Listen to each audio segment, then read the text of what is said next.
Hello everyone. In this video, we're going to cover 9 different funding options you have as a founder if you've decided raising funds is right for your company. And just as a quick side note, if you haven't decided or don't know if funding is right for you, you should check out my video before this one to help answer that very question. The funding landscape is diverse, offering various options tailored to different business models and goals. Each funding source comes with its own set of advantages, considerations, and implications.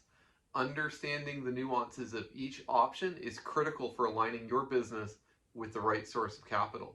Ultimately, choosing the right funding source involves careful consideration of your business's current needs, future goals, and implications of each funding option on your operations and ownership structure.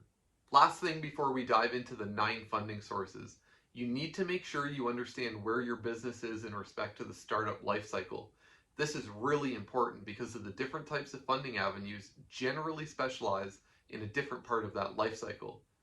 As this simple graphic shows, there is a journey for every startup, and every type of funding specializes in one of these areas, so you have to know exactly where you are in this life cycle.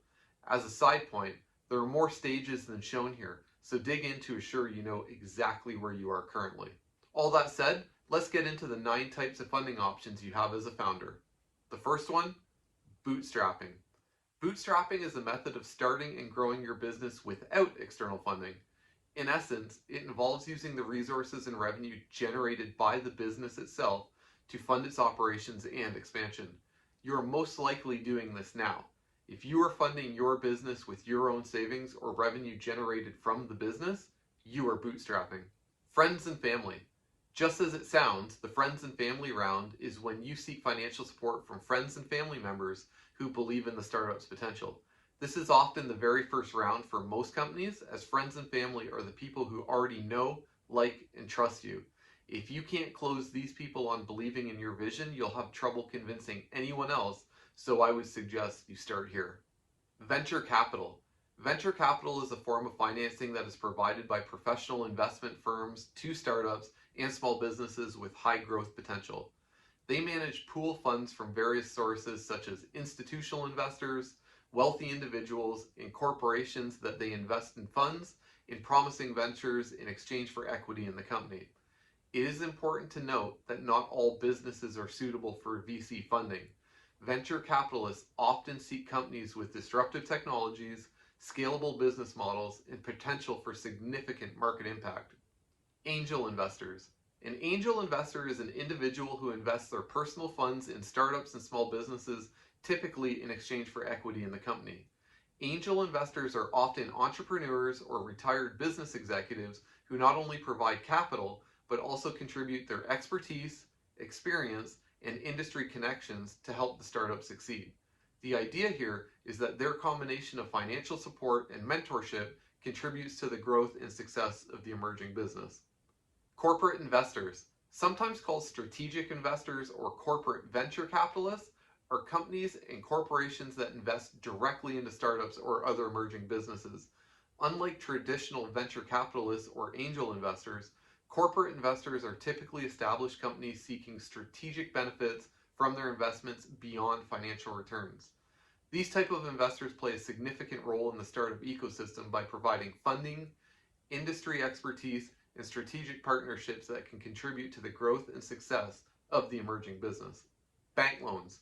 This one is probably well understood, but traditional bank loans offer a more straightforward financial arrangement, with businesses borrowing a specific amount of funds and repaying it over time with interest. This option is most suitable for businesses with a strong credit history and already having predictable revenue. Crowdfunding. Crowdfunding is a method of raising capital from a large number of individuals, or the crowd, typically via online platforms like Kickstarter or Indiegogo, and is particularly effective for products or services with a broad consumer appeal. It allows entrepreneurs, artists, nonprofits, and others to secure funding for their projects, products, or ventures by pooling small contributions from a diverse group of people. There are several types of crowdfunding models, and while we won't dive into them on this video, each serve different purposes.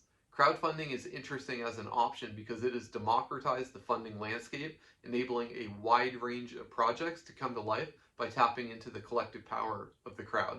Government grants. I won't spend too much time on this one, but depending on your industry and location, there may be government grants available to support specific type of businesses. Research and explore grants that align with your business objectives, and you might just find the capital you need to move your business closer to its next milestone. Accelerators and incubators.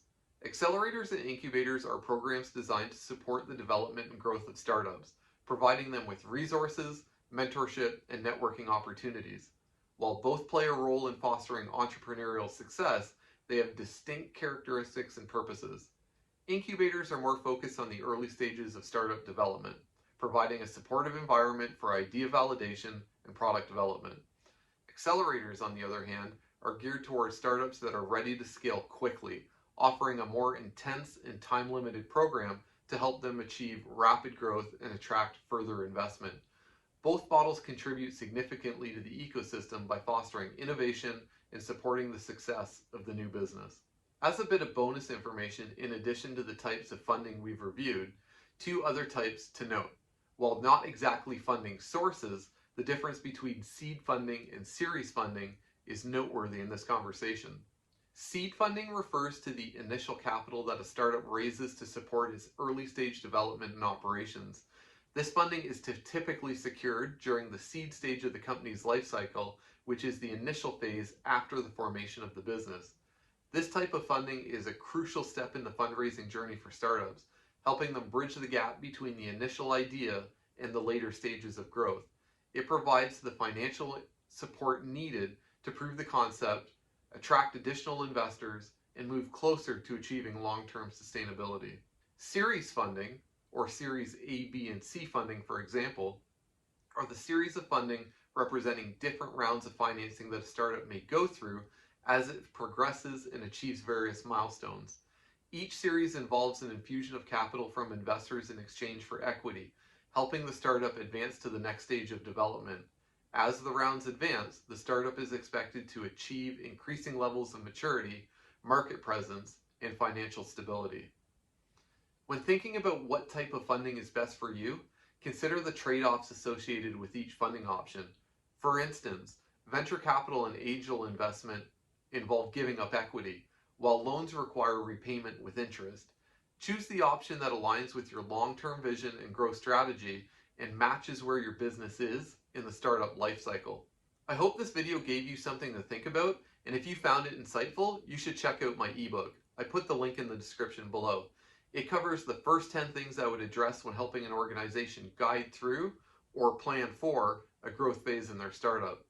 Lastly, if you like the content, please subscribe so you don't miss any videos in the future. Thanks again for watching.